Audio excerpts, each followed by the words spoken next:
وصفة اليوم هي عبارة عن أسهل وأطيب حلو بارد ممكن تعملوه بحياتكم، جدا جدا سهلة وطعمتها بتشهي.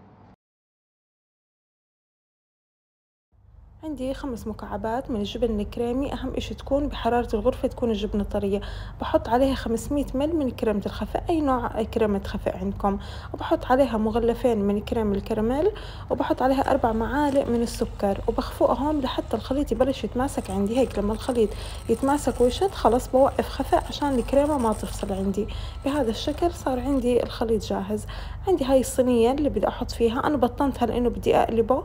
ممكن تعملوها بالصينية عادي بدون ما تقلبوها. عندي هون كوب مي حطيت فيه معلقة كبيرة من النسكافيه أو أي قهوة سريعة الذوبان، وعندي بسكوت الشوكولا. هلأ بغطس بسكوت الشوكولاتة بالنسكافيه، وبعدين بحط طبقة من البسكوت. بعدين باخد كمية من عندي الكريمة يلي عملناها وبحط طبقة. طبعا مهم انها تكون طبقة الكريمة هيك منيحة، تكون مغطية كل البسكويت.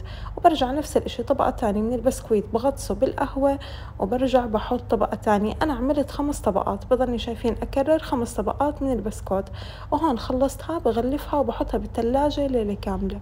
وأنا لأنه بدي أقلبها شايفين تركت هاي الكريمة اللي راح تكون بآخر طبقة على الوجه، تركتها على جنب.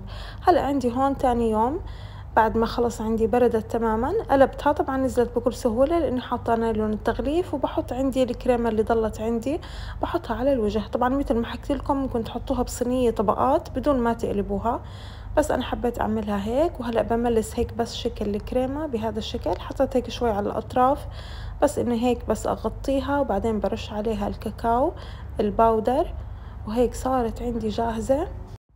هون قدمتها وراح أقطعها، وعلى التقطيع كتير بتعطيني هيك قطع مرتبة، وتقطيعها كتير سهل. بتحطوا القطع اللي انتوا حابين حجمها للضيافة جدا مرتبة، وطعمها كتير بشهي. بتصير البسكويت كأنه كيك.